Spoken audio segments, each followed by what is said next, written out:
That's so good. Wasn't that good? Yeah.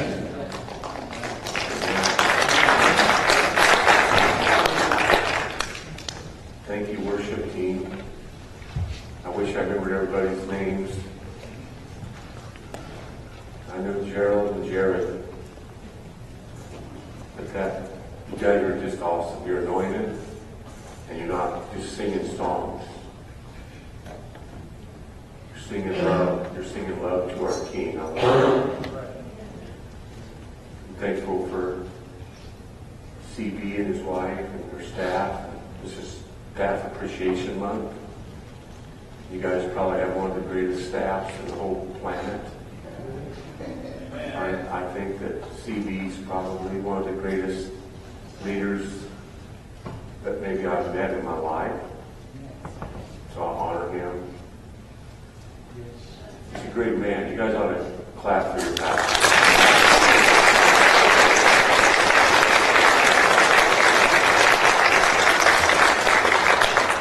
He's a humble leader. The greatest leaders aren't the ones that make you do things. The greatest leaders are the ones that live a life where you can't help but do things. And that's CB. He's been my friend.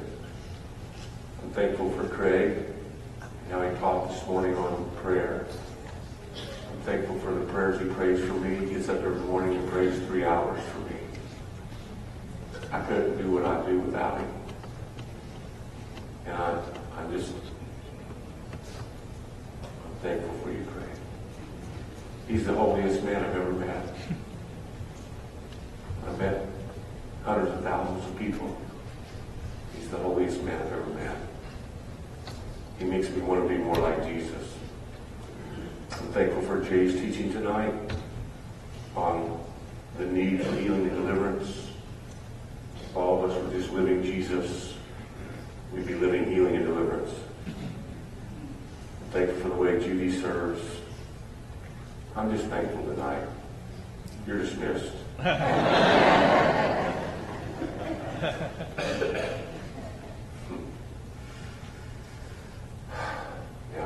So I wrote a book with Dr. Robin Corkle on holiness and healing. There's lots of holiness books. There's lots of healing books. I wrote one on both because I believe that Jesus' sacrifice, according to Isaiah 53, his sacrifice takes away our sin and iniquity, but it also takes away our disease and our pain. It's the same sacrifice, holiness and healing. So I wrote a book on it. If you don't have the book, I have it on my table. But these two are for free. Whoever gets here first, I'll give these to you free.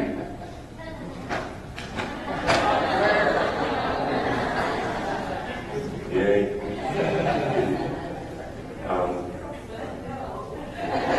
I didn't want to throw them in the head. We have CDs back there of our sermons. All the ones on the table are the new ones I've done in the last year. There's like 30 some of them. We have some older ones for $1, but all the other ones are $5. But if you can't afford them, just take them for free. Is that good? Okay, you happy? Okay. I want to preach on love tonight. If you'll notice on our table it says Becoming Love. On my car, the same license plate says Becoming Love. And I think that that's the call of every Christian to become love. Because God is love. You guys agree that God is love? Yes. And he so loved the world he gave his only begotten Son, right? Because he's love. And so turn to 1 Corinthians 13. It's going to preach on 4 verses of what love is. Because if we're called to become like Jesus, we're called to become love, because he is love. And so 1 Corinthians 13:4, verses 4 through 7 is what I'll preach from. There's 15 phrases that describe agape love. There's 4 different Greek words for love. The Greek language is different than English. In English you can say, man, I love that pizza. Oh, I love my wife. It's the same word. In the Greek language, there's 4 words: stergos, eros, philios, and agape. Stergos, family love, relationship within a family, people that are close to you. Philios is brotherly love, which kind of gives and takes. Eros is erotic, sexual, physical love, which takes.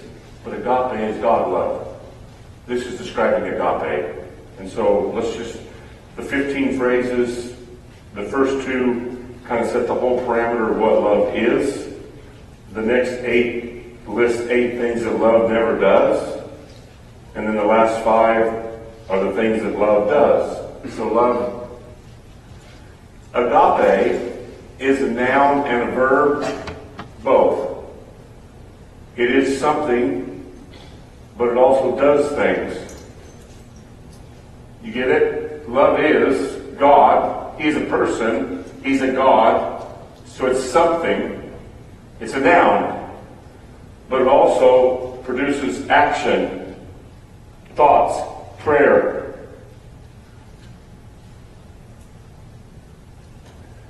So the first phrase that describes agape is love is patient. It doesn't say love tries to be patient, love will be patient, love could be patient, love is becoming patient. It has a little word there, is. It's definite. This is what love is. Love is, first part, the first descriptive of love is it's patient.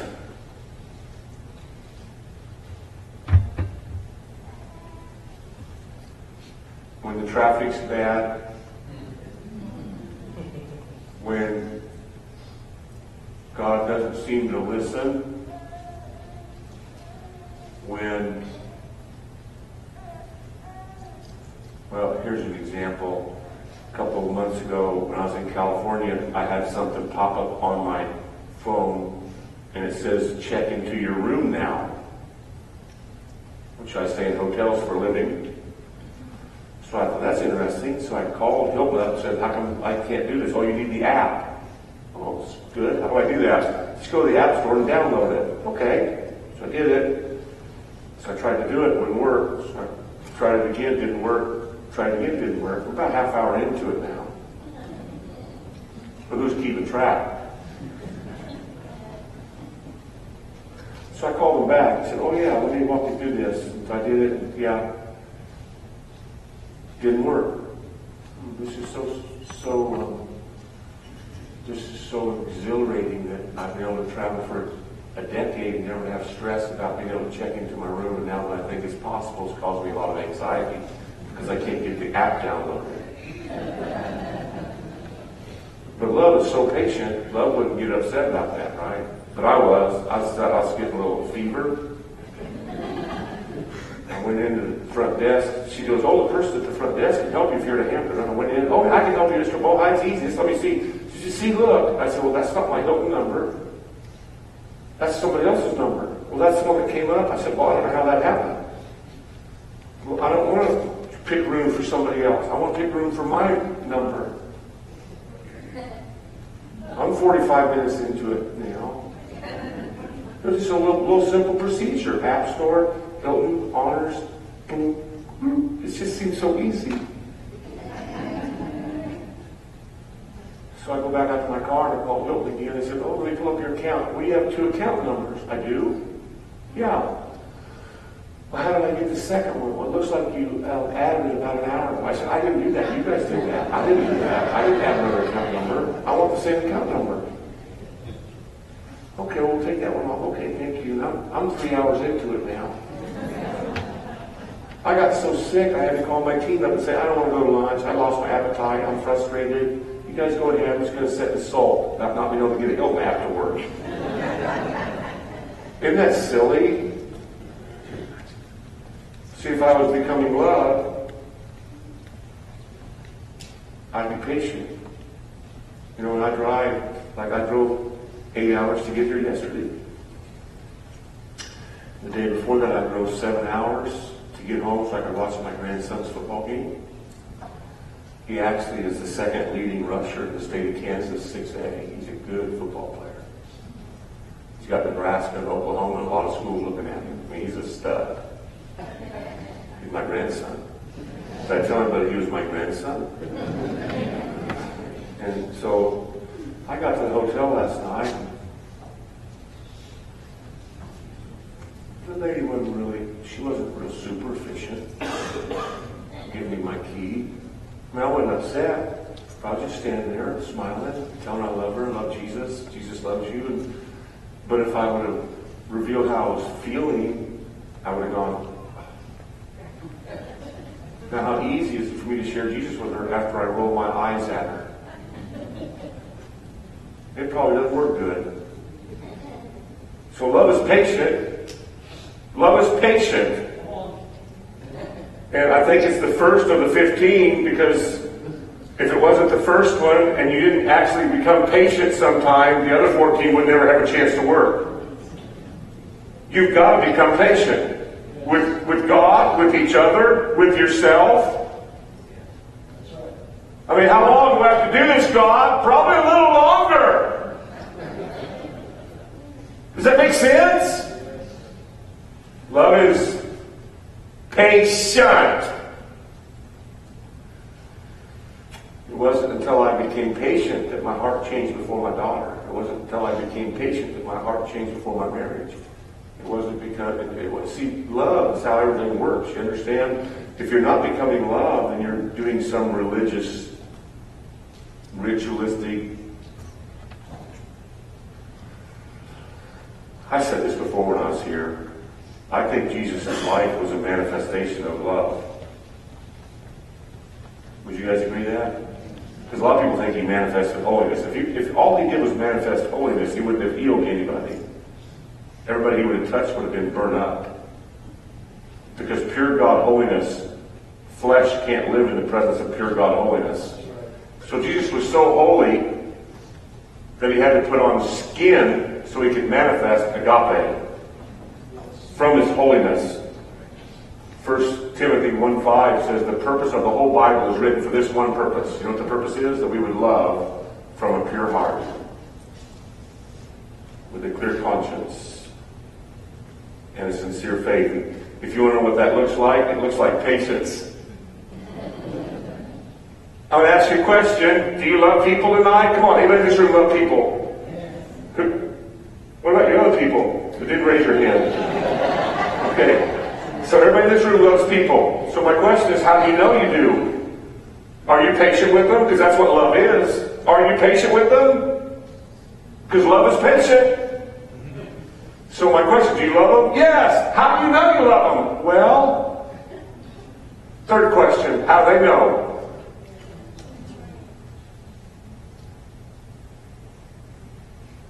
I'm going to preach a long time on this first one until somebody actually gets patience. Then I'll go to the second one.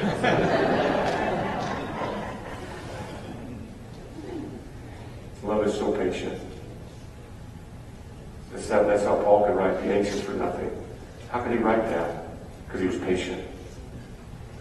How could he write half the New Testament books when he's in jail? Because he's patient. He's not anxious. He's not worrying about anything. He was patient. Do you think God's patient? He's been waiting 2,000 years to come back. Do you think there's ever been a time that he thought, man, this patient thing's not working out good. I need to end this insanity. I need to come back and rescue the world and set up my millennial reign. He could have done that forever. He could have done that the first year after he left. Things seem to be spiraling out of control. I'm glad God's patient. I'm glad he's not wanting anybody to perish. He's given us a chance. Why? Because he's patient. I mean, we always say Maranatha, Lord, come, Lord Jesus, even now, right? But if we were like patient, we wouldn't want him to come until everybody was saved and filled with the Holy Spirit. We wouldn't be thinking about us getting out of here and being in glory. We'd be thinking about the world needing to have the glory that we have. Love is patient. That's my worst attribute, probably. In the natural man, without the Holy Spirit controlling the natural man.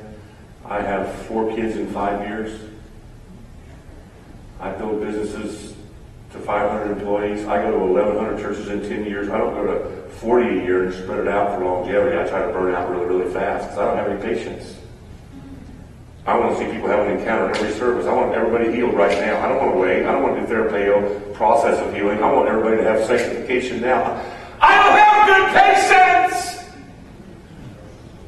But love is. And if I'm not willing to become love, then what right do I have to preach about Jesus because he was love? Come on, you guys. And so I have to yield myself to the Spirit. And the Spirit's job is manifesting Jesus in me. And Jesus was love. And so, pretty good shot, I'm going to become patient before this is all over. It's changing me. I drive slower now. I only drive like 9 over. I used to drive 13 over. I keep following after love. I'll be driving 7 over before long. Come on, love is patient. How do you know you love your wife? Are you patient with her? How do your kids know you love them? Are you patient with them? How does your boss know you love him? Are you patient with him or her? How do your employees know you love them? How patient are you? See, love is something. That's the first of the 15 phrases.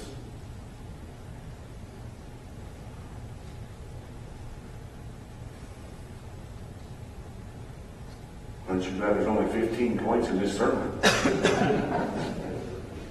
Because we're patient. Number 2, love is kind. It's kind. Kind would be a word that speaks of benevolence or generosity or graciousness. You know? Kindness is like it's an atmosphere shifter. When you're around somebody that displays kindness, you actually feel like God really cares about you. Kindness, generosity. You know, I think about this. God so loved the world, he gave his son. He didn't give like 10%. God wasn't a tither.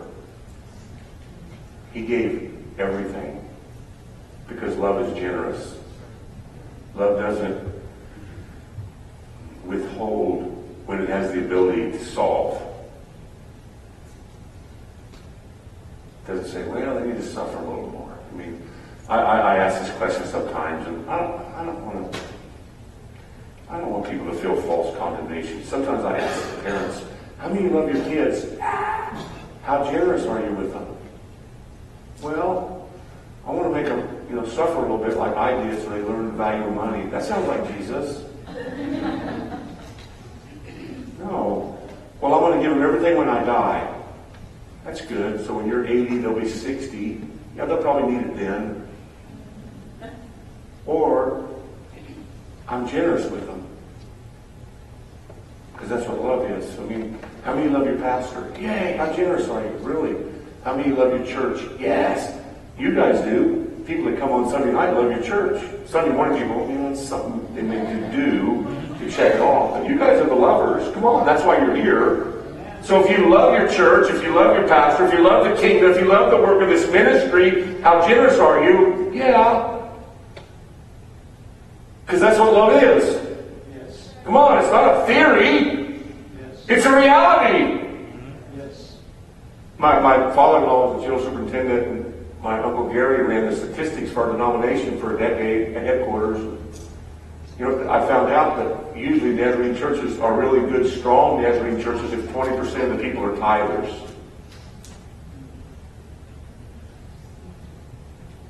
Whoa. And tithing probably wouldn't be generosity, because that's already God's. Which means 80% of church people are thieves. In good churches. In good churches. What if everybody were first tithe? I'm being real. I haven't talked to your pastor. I don't know. Maybe you guys are 25%. Maybe you're 12%. I don't have a clue. I just know Nazarenes are a higher percent than most other mainline denominations. Like we're the highest. And we're 80% thieves. Which means 80% of the people in our churches are under curses. And they work hard and they can't get ahead. It's like there's holes in their pockets. And if we just were becoming love, it wouldn't be about tithe. Come on. It'd be about, what can I do next? I can't outgive God. Every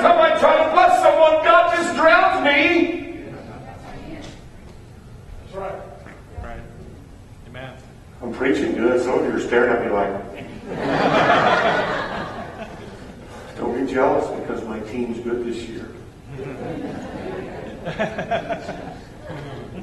I shouldn't bring that up here. But my quarterback is from Texas. Yeah. He's unbelievable, isn't he? Yeah. Okay. Come on, get back on love. And I love the Chiefs, but it's not agape. It's really us. It's give and take.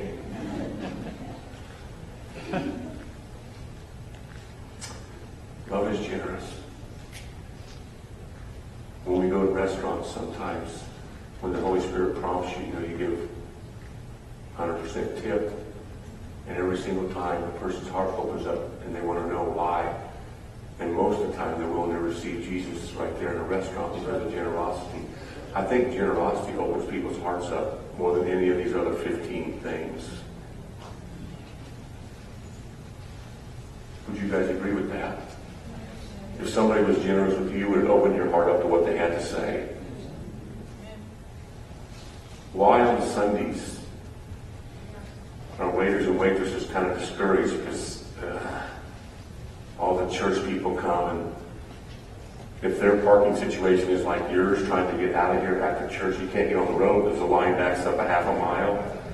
And so now you're late to the restaurant, everybody else is, you're just, if there's no patience, there's no kindness. So then you're just tipping little things, and then you're telling them, yeah, we're Christians. Yeah, thanks. What if we were the most generous people on the planet? That's right. I'm preaching really good. Now, your finance guy, your executive pastor, Danny's a little worried, like I'm chasing off the people that aren't tithing. And if you're not tithing anyway, I'm not going to chase you off.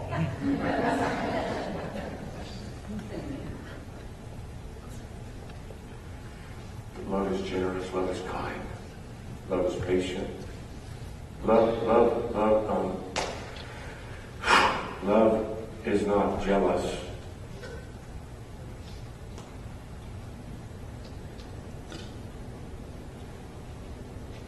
I think, I can't prove this, I think there's more jealousy in the church than there is in the world. I think people in the church are jealous if somebody else is being used, or some of the ministry is growing, or something's being favored. I think sometimes if people in the church world put something on like social media about a burden or a need, they'll get hundreds and hundreds of people that will identify. But if they put something on social media about something supernatural that God's doing, it's really quiet because there's a lot of insecurity and jealousy. But there's no jealousy in love. There's no, well, why can't I get blessed like that in love? That's not love. Because love is not jealous.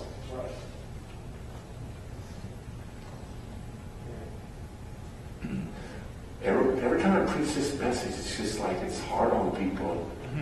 They think I'm trying to be a hard-nosed, like, evangelist, and everywhere I go, I tell them I didn't come up with this message. I'm just reading it. It's just right here. I stole the whole message. It's plagiarism right off the scriptures. It's a 2,000-year-old message. Love is not jealous. I fight it sometimes. If I feel like somebody's doing something that they're not acknowledging something, or I don't know, if I see something that maybe makes me feel insecure, I feel a little tiny. They didn't have to pay the price that I did. That's not love. Love isn't jealous. Love breaks when people are in trouble, and love rejoices when people are soaring. It's not jealous. Incidentally, this is the first year I've been able to preach this message, because I never could preach from it because I always felt condemned by it, because I didn't want to be a hypocrite. And I've been in ministry for a decade, and this is the first year God's let me actually preach this chapter, because every time I try to preach that, I feel like, well, I can't preach that with a clear conscience. And love is supposed to be from a clear conscience with sincere faith. It's not supposed to be theology or doctrine. It's supposed to be life. And if this word is not becoming flesh in who I am, to where when I speak it, it's what I'm actually experiencing, then it's just a history lesson or a theology discourse, and that doesn't bring transformation to anybody. The Word has to become flesh in you so that when you speak out of the overflow of your heart, your testimony gives somebody else a chance to experience the same testimony. Amen? Amen.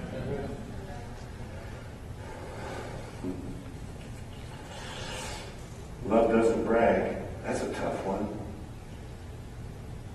I mean, when I started preaching this, it's hard for me to talk about miracles now because I don't want to be bragging. Love doesn't brag. Jesus, every time Jesus healed somebody, he said, now don't tell them I did it. Go wash in the pool of Siloam. Go do what the priest said about this. But don't tell anybody I did it. And none of them obeyed God. As soon as they were healed, they sinned.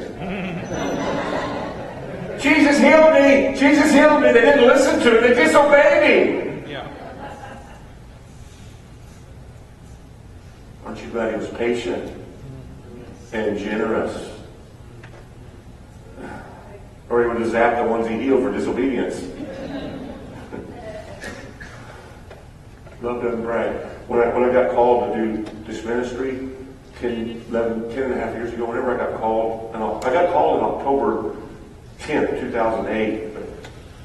Yeah, so it's been over 10 years. The Lord says, read your Bible every month, get prayer partners, and let the pastors or DSs do the testimonies. So I did that. That's the 3 things he said to do. That's how I started my ministry. Read the Bible, prayer partners, let people do the testifying. And about 3 years ago, when the Lord was trying to get me to see that the goal of my salvation wasn't to be holy enough to be to heaven someday, but it was to be Christ-like enough to become love. The revelation that I feel like my sanctification and the gifts of the Spirit and the kingdom and the miraculous and the impartation, all that stuff has led to this one reality that I'm supposed to become love. And if I don't become love, I miss the whole point of Jesus coming. That's the call. We're supposed to become it. Love. Not church better, not more knowledge filled. We're supposed to become love. Right? And so I always send out a testimony every week of all the miracles, people that were touched, healed, delivered, filled with the Spirit. And the pastors of DSs, and I sent them out every week and every week and every week. We had thousands of people get the emails, and all of a sudden the Lord said to me about 3 years ago, stop sending out the emails, you're bragging. But he told me to do it. I said, why am I bragging? It was because in the early days when you got this calling, you didn't have any education, you didn't have any people skills, you were overweight, you really didn't know how to preach a sermon. And so all the miracles would just give glory to me, and everybody'd have to say, well, God really must be alive. He can use that guy, he can use anybody. And so the miracles were good testimonies about me. But now you're kind of viewing them as your validation.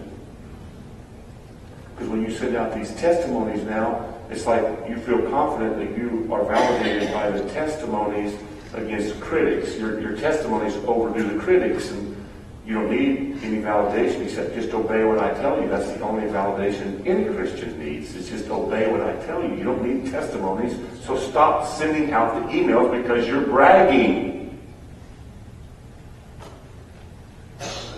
So I stopped. Then I started getting emails. Where's the emails? And I couldn't tell people, well, I can't send them out anymore because I'm a bragger. So this is what I told people. I feel like the Lord told me not to do them for a while. I wasn't lying. But he told me I was bragging. Love doesn't do that.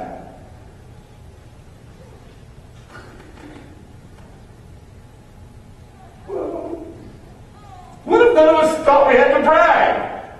I mean, bragging about what God's doing in your life would be like a fish bragging about how much water's in its particular pond. Like if you're some fish and you're in a pond on your farm, or you're some fish and you're in the Pacific Ocean, who cares? You're covered by water. Period.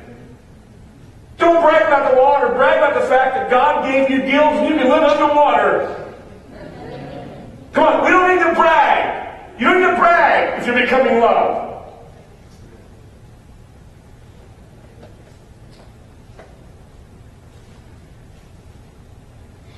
If there was no jealousy, there'd be no bragging. All these kind of build on top of each other. Then the last one here in this verse says love isn't arrogant or proud. Love isn't proud. Love isn't arrogant. Man, I got so convicted when I first started really reading this. It's like, I always thought, wow, we're better than them. We got a better doctrine than them. Pride and arrogance can hide itself really, really good in holiness people. We believe in sanctification. We believe you can live without having to sin. We believe in the deeper work of grace. We don't believe that, and we just start using what we believe as a badge of hiding our pride, which comes from our need to brag, which comes from our jealousy.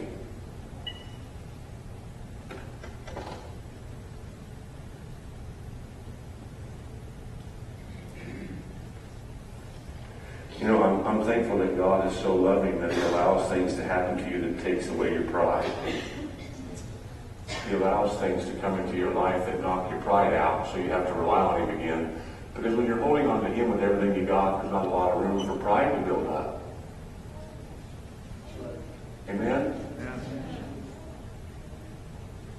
I mean, pride can be how much I read my Bible, how much I pray, how many minutes, how many meetings I do, pride can mask itself in nothing but good things.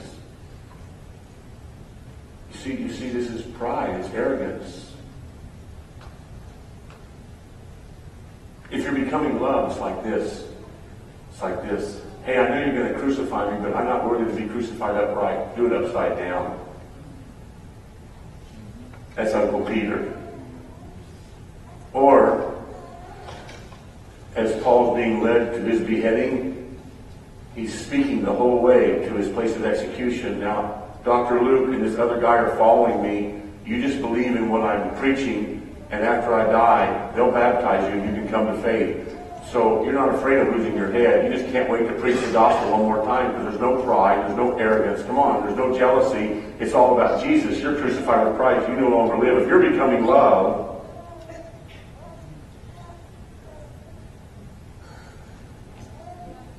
I'm preaching really, really good. I can tell because there's not a lot of movement. There's not any shaking your head. Amen. Love is not proud. How about this one? Love does not act unbecomingly. Here's the translation. Love's not rude. Love has manners. Love says, please, thank you, I'm sorry. Good job. Forgive me. Way to go. It has manners. It's that simple. That's what love is. It has manners. And so, I always say this. I'm going to say it. If I did a conference in Fort Worth where if it cost $1,000 to come, but we could guarantee your church income doubles in 30 days or your money's back, everybody would come. If we could guarantee churches' attendance would triple in 90 days, everybody would come. If we had a prayer conference, 1% of people would come. If we had a healing conference, 3% of people would come. If we had a manners conference, nobody would show up. But love actually has manners. It does. Love has manners. One year I was praying at Christmas time for the revelation God wanted me to live that coming year, and God says, I just want you to take the bulletin. Every church you go to, I want you to take the bulletin. And I thought, why? I remember I was at headquarters praying with Danny Ketchum. We were doing that 4-day prayer meeting over the holidays, and I left that for my first meeting. And God says, because if you take the bulletin, it honors the person handing it to them, and it validates them, and it's not rude for you just to walk by and you think you're the preacher, and you're just going to get up and preach when they tell you to get up. Why don't you honor the doorkeeper and might open their heart up to receive the gospel? So love could be simple as take a bulletin. And that year I took 87 bulletins. I kept them. I counted them at Christmas after the year was over. I had 87 bulletins. Yeah, that's how practical it is. Love has manners. I remember when I first got called to this ministry, back 10 years ago, I'd come out of a life of construction where You don't have time to eat. You just eat on the go. You eat, right? You eat. You drive to the store, get the food, get in your car, you eat. Now you're supposed to sit with pastors and talk to them. What are you talking about? I don't know how to do that. So I would go to the bathroom 2 or 3 times, even though I don't have to go to the bathroom. I'm just nervous. I don't know what to talk about. And then I start getting anxious because that guy will not get his meal done. He wants to talk the whole time. And I can't even hear what he's saying because my ADD's kicked in. I can't focus. And so I'll pay the bill just so I can leave early. Check, and I'll take the bill really, really fast and pay it. No, I want that. They don't really want it, or they get it first. I found a lot of people at meals have crocodile arms when it comes to getting a check. They can't reach it. Their arms get real short. Here, I'll take that. They can't reach it. You get it? They don't really want it. I want it because if I buy your lunch, then I can leave early and you might not think I'm rude. That's what I would do. And I would hear people talk about, oh, don't judge him. He's not a bad guy. He really loves you. You can't, he's really entrepreneurial and he can't calm down. He can't shut his mind down. And I heard all these pastors making excuses for me. And really they were trying to cover up my rudeness. I got sanctified in 1995. I didn't know it. It had manners. Because love has manners. I'm preaching good. My wife, Debbie, she's the slowest eater in our family tree. We have 25. I'm the fastest. She's the slowest. So when we go to meals, all this purpose in my heart that I'm going to be mannerly. I'm not with her very often, so I'm going to just rock her world with how mannerly I am. So I'll sit down, the waitress will come, and I'll order real fast. And, she's supposed to order first. I feel bad right off the bat because I'm so patient. It's just like get real night, isn't it? And so we're sitting there, and she'll order food, and so there we are sitting there, and I'll salt and pepper my food real fast, ready to go, and she's organizing her napkin and putting her silverware where she wants it, and buttering her bread, and she actually cuts her salad up. She cuts her lettuce. Gives me her onions. Puts her Heinz 57 so she can dip her little steak and her sweet potato in it. And I'm watching her do all this, and finally I'll take a couple bites because I'm starving. It's getting cold. She's just messing around. I don't know what she's doing. And I'll take 2 or 3 bites, and finally she'll take a bite. It's like, oh. So then I try to put the fork down in between the bites. Try that one and slow down. So you take a bite, put the fork down. Just look at her. Hey. She's on her phone. So I'm on my phone, and I'm just thinking, all I'm thinking about is that food's going to waste. I mean, it's not funny. It's just like, it's a battle. Then I heard these nutrition people saying you ought to chew every bite 25 times. I think they are insane. People are insane to say that. I've never chewed anything more than 3 times. How do you chew it more than 3 times? Just think about it. It's 2 bites. It's 2 chews. And you swallow it 25 times. Well, if you chew greens and you chew them up, it makes nitric oxide. It clears out your arteries. And whatever. So most of the time, if I'm not thinking about manners, I'm done. And she's got 2 bites in. She goes, "Did you enjoy it?" And my response is, "Way before you did." Or I'm trying to eat slow, put the fork down in between the bites, and she looks at me, "It's not good?" "No, it's great." "Are you sick?" "No, I'm just trying to eat slow." And she goes, "Just eat." I'm trying to have manners. Love has manners.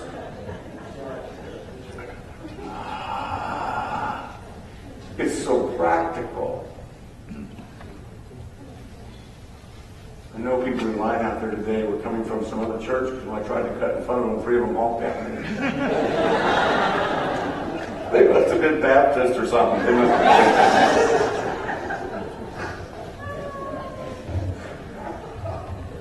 Isn't that funny? I mean, if we were all becoming love, just go ahead. We wouldn't be in a hurry. There would be no jealousy, there would be no insecurity, there wouldn't be bragging, we wouldn't try to get to the restaurant first. This is a pretty serious message. Because if we're really becoming love, you would take the world really quick.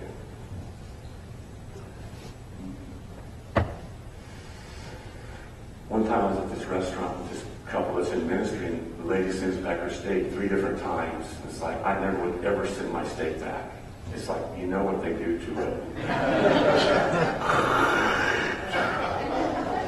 Or they drop it on the floor and you think it's pepper, it's not pepper. It's lint from under the stove. I mean, it's like, look at this garnish, it's lint. The Bible doesn't say, send back whatever's set before you and then eat it the second time. It says, eat whatever's put before you. So, they didn't pay the bill. They just got blessed. I tipped double because I felt bad. They're in ministry. So we're leaving the steakhouse and the owner comes out and pulls a gun. A .357. And I'm right behind him in line, in my car. Hey, I'll pay! I'll pay! I didn't want to watch a murder over a steak. Are you kidding? Love has manners!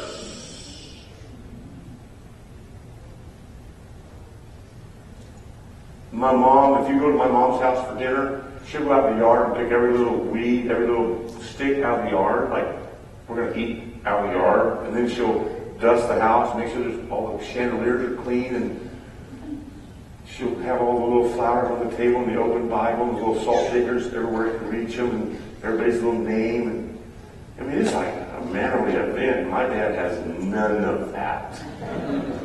My daddy's just the reason why everybody comes because he's the greatest cook. Love does not display manners to try to impress people. It comes out of a wellspring of, I want people to have an encounter with love, and that's why I'm displaying this. I think Jesus came to Mary and Martha's house not because he wanted Mary to lay on his feet, it's because he knew Martha was a good cook.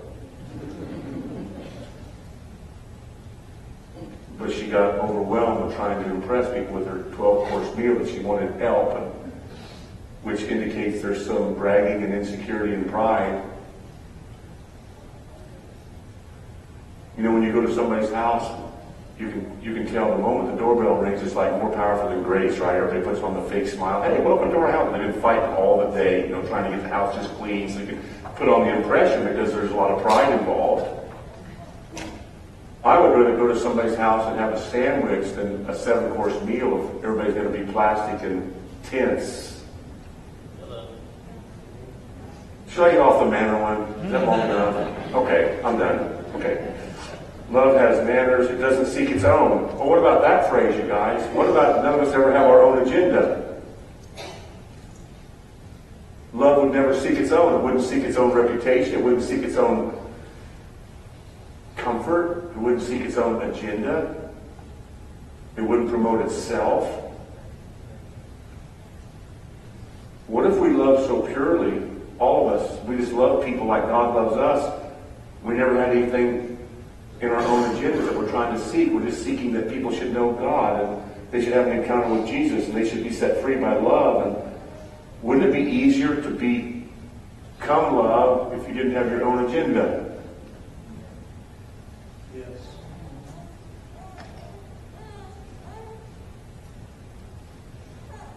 You know, when we got blessed, when our ministry got really blessed financially, I could have just, okay, I'm going to build up my ministry. But then I couldn't preach this chapter.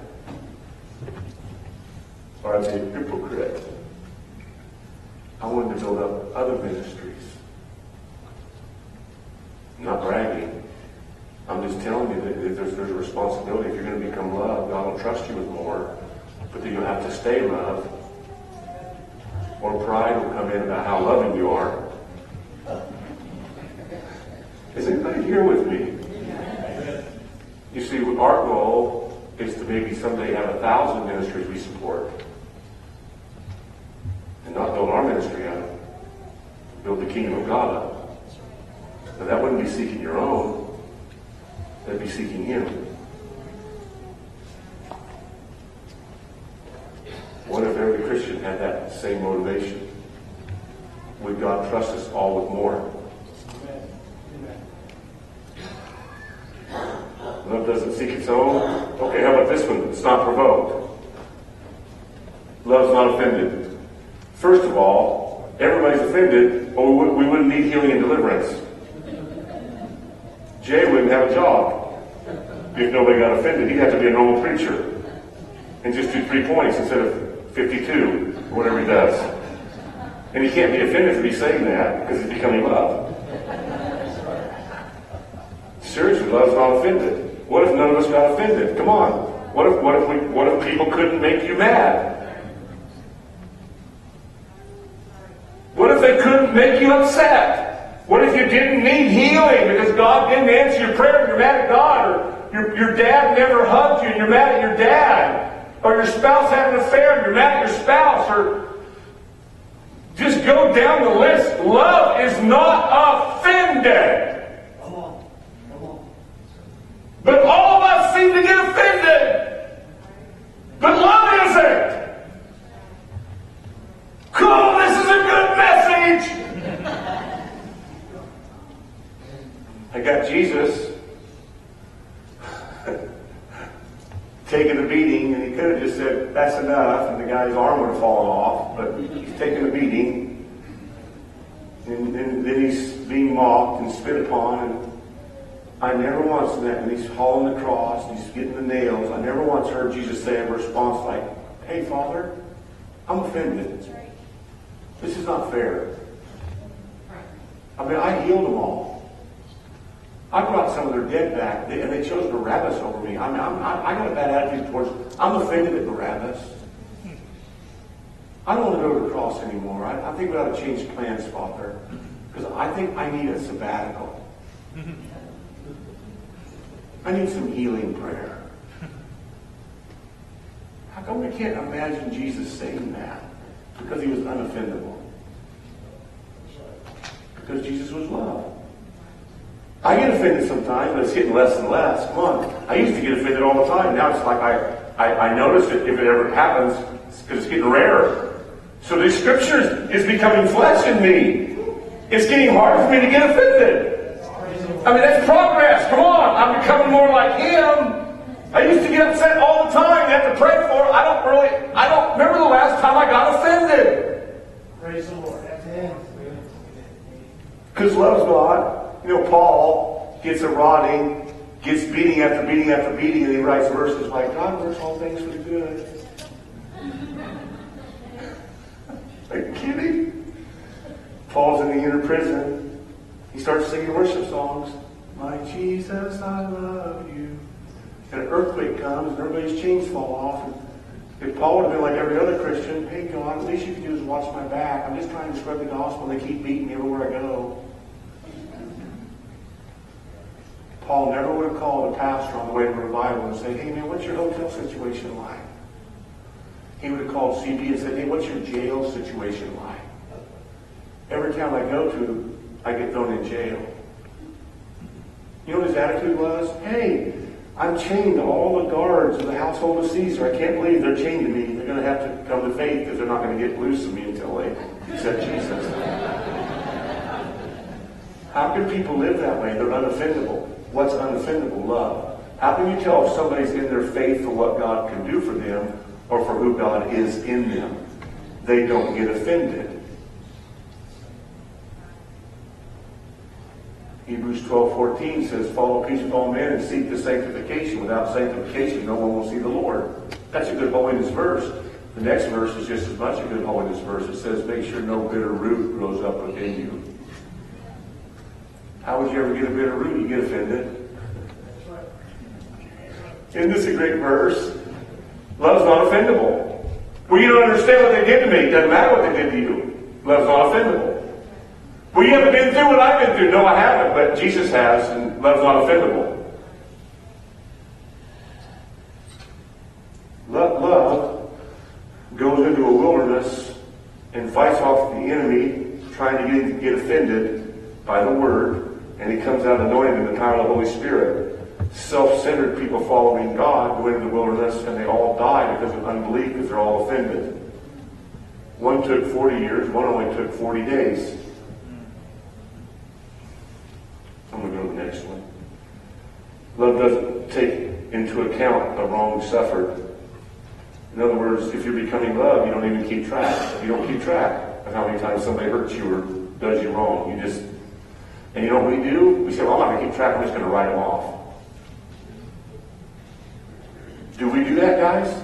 If somebody does you wrong a couple times, well, I'm not dealing with them. I'm not talking to them. Or somebody in ministry says something you don't agree with, well, I'm writing that stream off. But love doesn't write people off. Love doesn't keep a record of wrongs. Love doesn't even know how many times they've done it, and it's not keeping track. Peter's trying to be holy one day. Jesus, how many times should I forgive them? 7? I love Jesus' response. Let's start with 490 a day.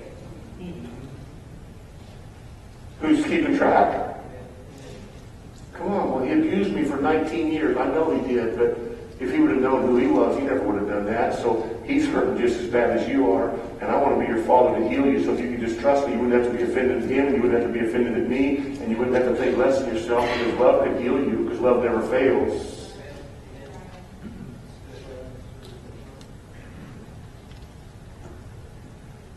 Dan, you're being insensitive. You don't understand the seasons people are going through. I'm so tired of people talking about their seasons.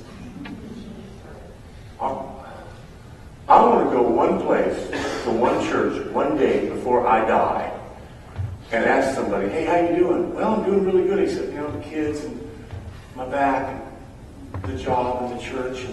But God's good. He's really good. Just keep me in your prayers. Why can't I go to somebody and ask them how you're doing? They say, man, I'm doing amazing. Jesus lives in me. He promised he'd never leave me, so it must be an amazing day.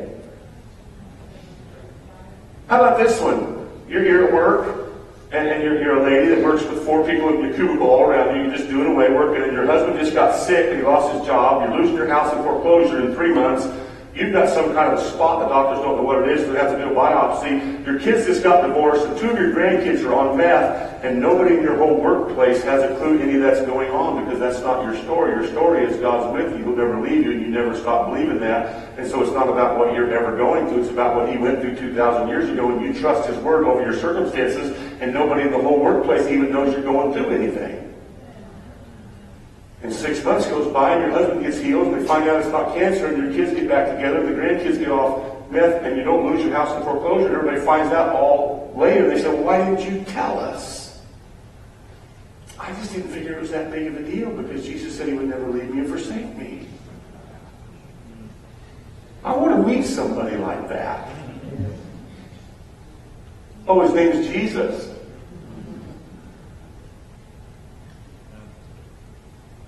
You see why I could never preach these verses?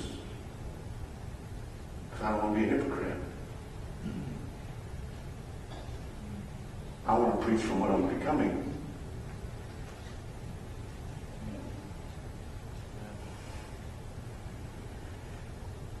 Love doesn't rejoice in unrighteousness. I think there's a lot of times, Republicans rejoice when we win. It's not righteous. Come on, you guys. One night I was watching Bill Mayer, and he was making jokes, and I don't like him. He's liberal is, but one of his jokes, I was laughing. And the Holy Spirit says, why are you laughing? I said, because it's funny. He goes, no, it's unrighteous. I said, well, Brother Dan, you're kind of being kind of vulnerable up here. You're not acting very preacher. I don't really care, really. I don't really care. I want to be transparent.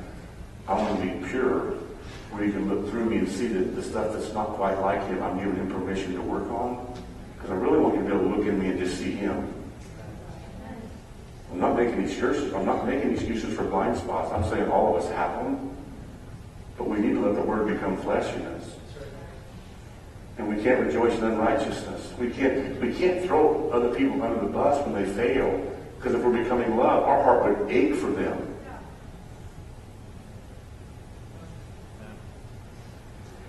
It says love rejoices in the truth. And then the last verse says love bears all things.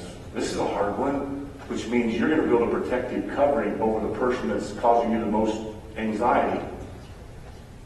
The person that's breaking your heart the most. Instead of saying, I told you so, repent, why don't you come to your senses? That's not what love does. Love builds a protective covering over them and prays for them so that grace and mercy and love can get in there and do its perfect work in them and set them free like it sets you free. That's what love does. I don't know, I'll just count today in my journal. I got like 8 people in my life that I'm bearing. I'm not telling them. That's not what love does. I'm praying for you. No. It loves them enough to cover them. It doesn't want them exposed. It wants them free. Come on, it wants them healed. It doesn't want to make them feel bad. They already feel bad. That's why they're not free. That's probably why they're living the way they're living, because they're miserable with themselves. We don't need to heap more of that on them. We can cover that. We can bear that. Love bears all things.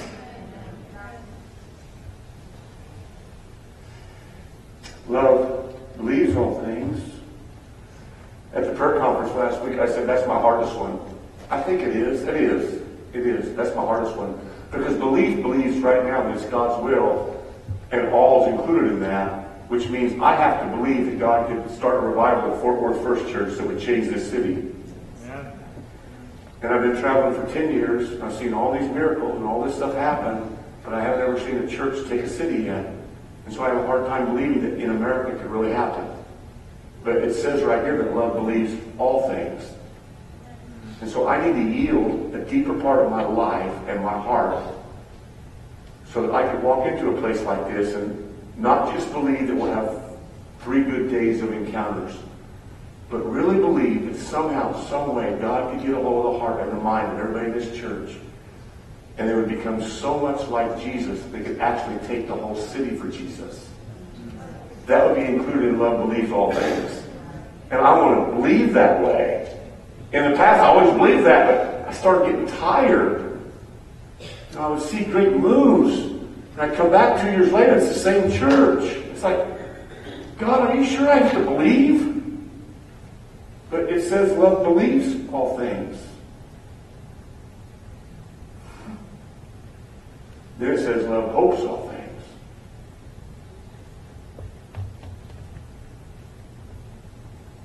Sometimes people say, man, it's just hopeless. That's not Christian.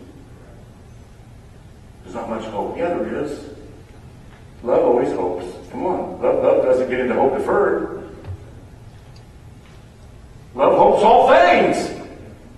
And then it says love endures all things.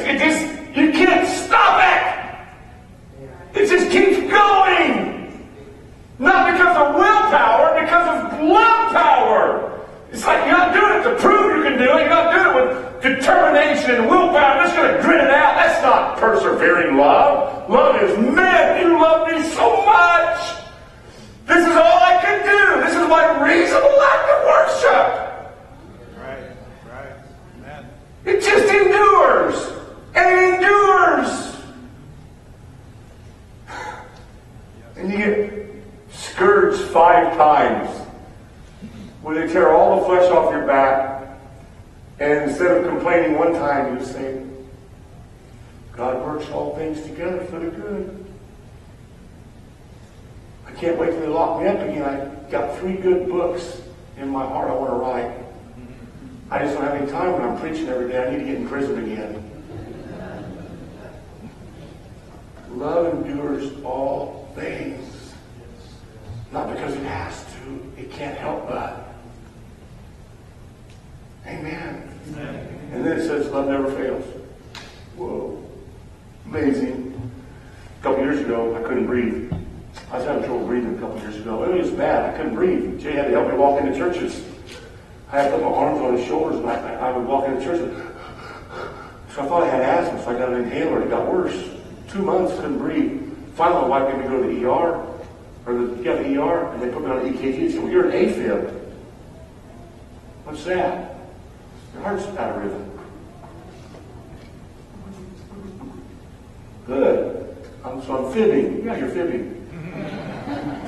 And they said, we can fix it. How do you fix it? We'll shock you.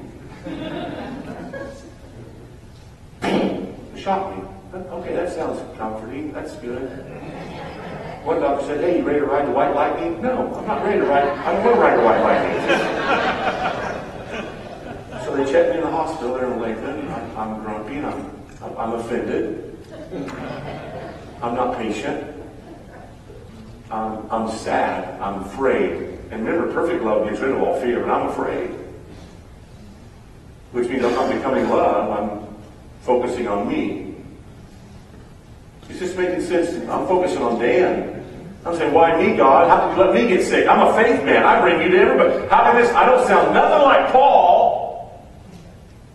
I don't want anybody in the whole hospital to know I'm a Christian. I don't want them to know I'm an evangelist. I don't want it. I just want my heart to work. Yeah. I'm upset. I'm afraid. My roommate's pooping his pants. It was terrible. There's no ventilation in those rooms. It's a curtain. It's a curtain between these other. This is terrible. My nurse would come in. That guy's crazy. I think you think so. So I'm poopy. They're checking my blood, and I'm allergic to needles. Every time I see a needle, I pass out. And I'm so mad. I'm so mad and fearful. I don't even care to take my blood. I mean, I pass out looking at a needle. I was so upset, I didn't care. Take my blood. That's not love. That whole first day, I didn't yell at anybody. My emotions were out of whack, and my fear was off the charts, and I was offended.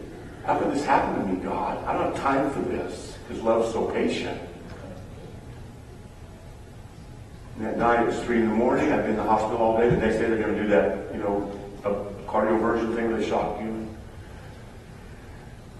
About 3 in the morning, the Holy Spirit says this to me. This is all he says to me. He comes to my room and he goes, hey, Dan, remember back in 1995 when you got hit by the semi-truck and you had just spent a year in the hospital bed and I was all you had, but I was all you wanted? I miss that. That's all he said to me. I miss that. Immediately, I knew I was wrong. He didn't come to me and say, hey, bonehead, why don't you suck it up and become a Christian? He didn't say that to me. Because he's patient. Because he's kind. Come on, he is love. Aren't you glad he is these 15 things? And so he just said, I miss that. And I said, I'm sorry, just give me another chance. And the moment I said that, I felt peace. So I couldn't wait till 7 in the morning because it's a new shift for new nurses. I want to make a first impression. And so the first person that comes in, they write your daily goals. Go home today and all this. I said, yes, I want to go home, but I don't want to go home unless you know how much Jesus loves you. And I prayed with her. And that whole second day, everybody that came in my room, I prayed with, and I spoke words over, and I took time, and I held hands. And it was amazing. I didn't want to leave. My heart's still out of rhythm, but I'm back in love. You get it? So they took me down to get my heart zapped, and they're going to do that thing where they go down to your esophagus to make sure you don't have any blood clots, and then they'll shock you. And there's 9 of them in the room. My main nurse was from Sepulpa, and then there was an anesthesiologist and 2 doctors and nurses. There was 9 of them. And so this one doctor says, I'm going to put something in your IV, Mr. Bohi, make you go to sleep. Start counting backwards from 100. I thought, why 100? How long does it take? Am I going to be able to wait during this thing? I said, before you do that, hold on. I asked the doctor, does this work, Doc? And he goes, I've been doing it since 84. Most of the time it works. That didn't help either. I want to hear yes. Yes, it works. But so anyway, I'm sitting there and I thought, okay, here we go. He goes, okay, count. I said, wait, just a minute. He goes, what? Can y'all hold hands? So I made all 9 of them hold hands. And I held their hands and I prayed over them. Because I said, I want to go out praying because I don't wake up. So I prayed over him. Finally, he said, "Are you ready?" "Yeah, let's go." So he goes, "Count backwards." I went, "Hun." I don't have a clue what that stuff is. It's amazing. It's amazing. Woo, it'd be amazing. Happy. I came to, I'm in rhythm. I'm alive. And I got to go home, and all the nurses from the second day gave me cards. "We don't want you to leave. We never had anybody love us like this. We never had anybody act like they cared about us. We're so glad we got to meet you." And I didn't hear one thing from day one, but day two, nobody wanted me to leave. What was the difference? Love. So fast forward here, that was in first week of March. And so all the way to Christmas time, I didn't have any heart issues. It's great. I'm walking every day, no problem. And I did my last revival in November. And as the first week of December, I was walking at home. I had a month off. And after my walk, all of a sudden it goes out of rhythm. What's going on? So I called my cardiologist. "Are you in pain?" "No, I can just tell it's out of rhythm." "Well, come in Monday and we'll look at you." So I came in Monday. It was December 5th. And remember, I had this whole month off. I was going to spend time shopping. Going to Crown Center, going to the plaza, going to the mall, going to movies, partying. I want to party. It's Christmas. And the doctor says, "Oh, you're in A flutter." What is that? "Oh, it's the other side of your heart. So there's two sides." "Yeah, it's out of rhythm." "Really?" "Yeah, it's going real fast." "We can fix that one real easy." "How do you do that?" "Oh, just put wires up your groin, up to the arteries, and we'll burn it. You have a burning heart." "Oh, that sounds fun. Can we do that today?" "No, let me look at my calendar. All the way till December 26th, 9 a.m., day after Christmas. Can you do it?" "Yeah, I'm not busy. I can't walk." I mean, A flutter made it worse. I couldn't even breathe. I could just stay in my house. I had all these things planned, and all I could do is sit in my house. Every single day, the Lord told me to read those 4 verses. That's how I got this message. He said, I want you to realize you're becoming this. I want you to read it and put your name in there. So every day during that month of December, this last December, I said, Dan is patient, Dan is kind, Dan is not jealous, Dan is not proud, Dan doesn't get it. I just kept putting my name in there, and then I would close it and start crying because I realized I can't do this. Next day he said, read it again. I would read it, cry, put it down. Well, during that month, family comes over. I can't do anything except talk to them. And then 26 comes around. They come in, put the thing in, take 3 wires, burn me, and I'm healed. I haven't had any heart issues this whole year. And I got ready to leave this year to head my first revival at Corey's church. And as I was leaving, Kristen and April, my daughter, said, Daddy, this is the best Christmas we've ever had with you in our whole life. I went, why? Well, all the grandkids said they never have seen you like this. I said, what do you mean? Well, you couldn't really do anything except hold them and talk to them and take time with them one-on-one. And you had patience with them. And you were kind to them. And they said they just felt like you were so gentle and so loving. And they said it was the best Christmas we've ever had.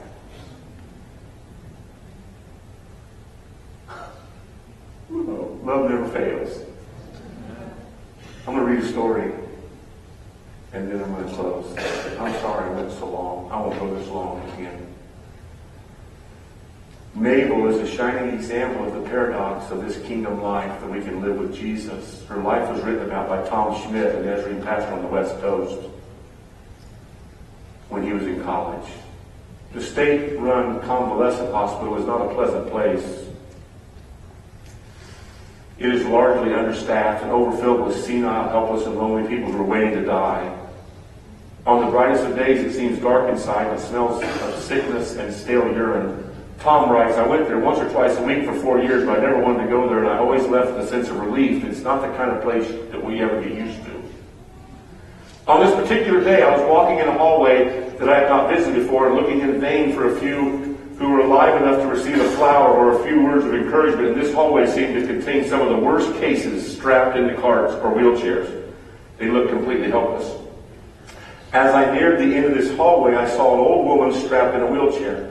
Her face was an absolute horror. The empty stare and white pupils of her eyes told me that she was blind.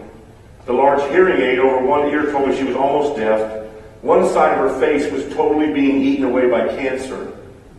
There was a discolored running sore covering part of one cheek. It had pushed her nose to the side, dropped her eye, and distorted her jaw so that what should have been the corner of her lips was instead the bottom of her mouth. As a consequence, she drooled constantly. I was told later that when the new nurses arrived, the supervisors would send them to feed this woman, thinking if they could stand this sight, they could stand anything in the building. I also learned this woman was 89 years old and she had been bedridden, blind, nearly deaf, and alone for 25 years. This was Mabel. I don't know why I spoke to her. She looked less likely to respond than most of the people I saw in that hallway, but I put a flower in her hand and I said, "Here's a flower for you. Happy Mother's Day." She held the flower up to her face and tried to smell it, and then she spoke. And much to my surprise, her words, although somewhat garbled because of her deformity, were obviously produced by a clear mind. She said, "Thank you, it's lovely. But can I please give it to someone else? I can't see, I'm blind." I said, "Of course," and I pushed her in her chair back down the hallway to a place where I could find some alert patients. I found one and I stopped the chair, and Mabel held out the flower and said, "Here, this is from Jesus."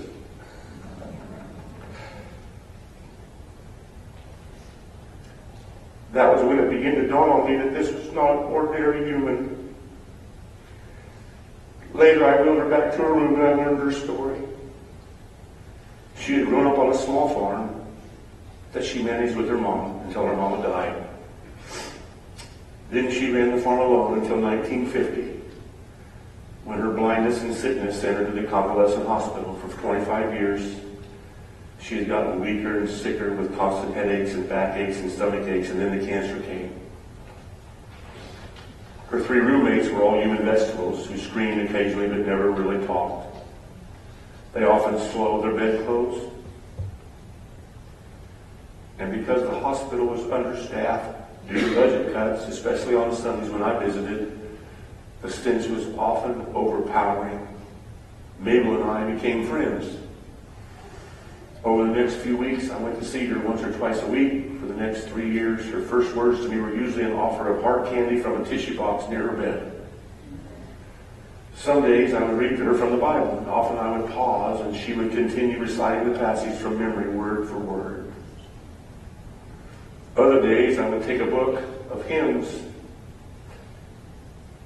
and sing with her, and she would know all the words of the old songs. For Mabel, these were not merely exercises in memory. She would often stop in mid-hymn and make a brief comment about lyrics she considered particularly relevant to her own situation. I never heard her speak of loneliness or pain, except in the stress she placed on certain lines in certain hymns. It was not many weeks before I turned from a sense that I was being helpful to a sense of wonder. And I would go to her with a pen and paper to write down the things she would say to me. I have a few of those notes now. I wish I had the foresight to collect a whole book. And what follows is the story behind one scrap of paper. It was during a hectic week of my final exams. I was frustrated because my mind seemed to be pulled in 10 different directions at once with all the things I had to think about. And then the question occurred to me, what does Mabel have to think about? Hour after hour, day after day, week after week, month after month, year after year, never even knowing if it's day or night. So I went to her and I asked, Mabel, what do you think about when you lie to her? And she replied, I think about my Jesus. I sat there for a moment for me of thinking about Jesus for even 5 minutes. And I said, what do you think about Jesus? And she replied slowly and deliberately as I wrote. And this is what she said. I think about how good he's been to me. He's been awfully good to me in my life, you know. I'm one of those kinds who's mostly satisfied. Lots of folks wouldn't care much for what I think. Lots of folks wouldn't think they kind of think I'm old-fashioned, but I don't even care. I'd just rather have Jesus. He's all the world to me. And then Mabel began to sing an old hymn. I'm going to try to sing it. I don't know, I'm not doing good tonight. I'm a little teary. I don't know why.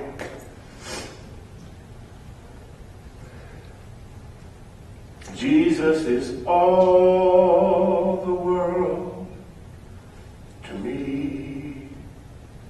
My life, my joy, my all. He is my strength from day to day. Without him, I would fall. When I am sad, to him I go. No other one can cheer me so. When I am sad, he makes me glad. He's my friend.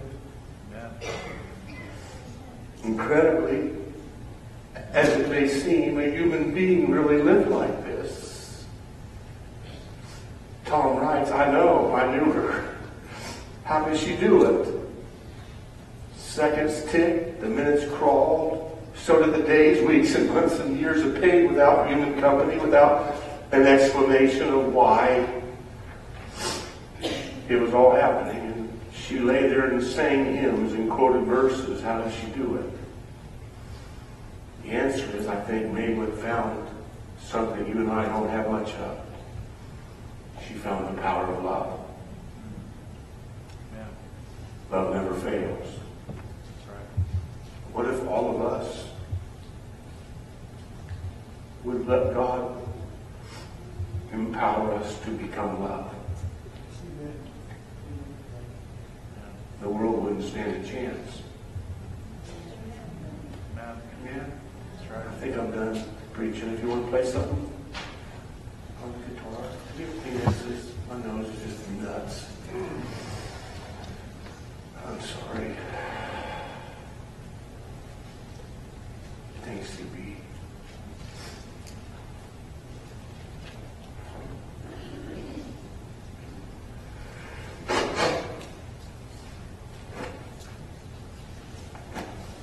You know, for a long time,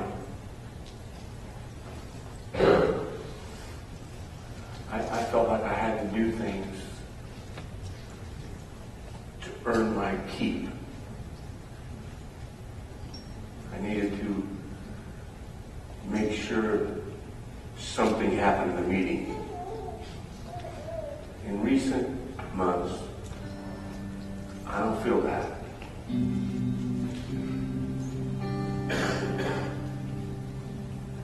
What I feel is that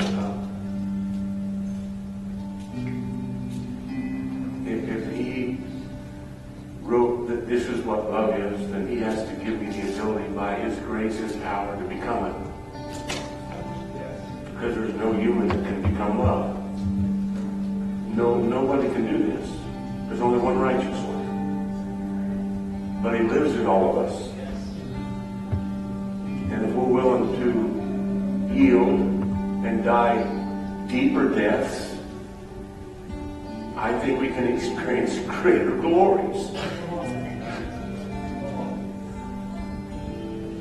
I mean, John 3:30, if we decrease and decrease, he'll increase. And we always say, Lord, come and want your glory. Come and come and come. But he can't come unless we make space. Come on. He won't come and infringe on our space unless we yield. I want to yield.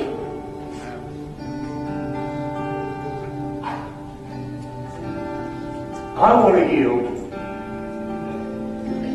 I want to become this love. So that no matter where I go, I don't have to think about it. I don't want to think about it. I don't want to think, well, are they watching or first impression? I don't want to think about it. I want to become it.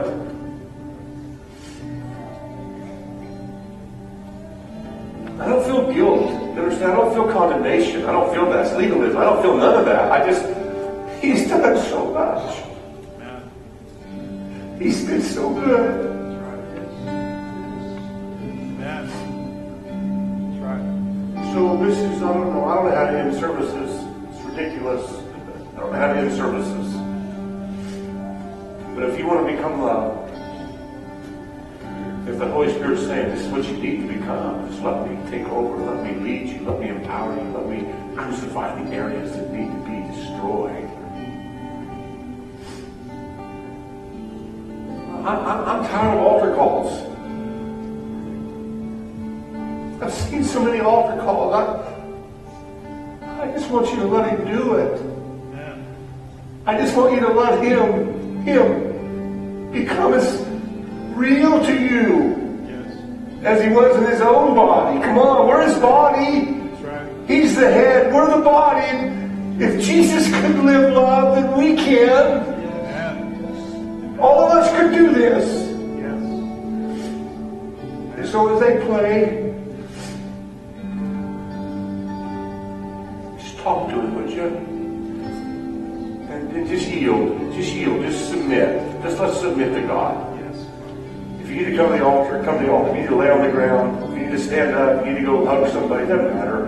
Whatever you need to do.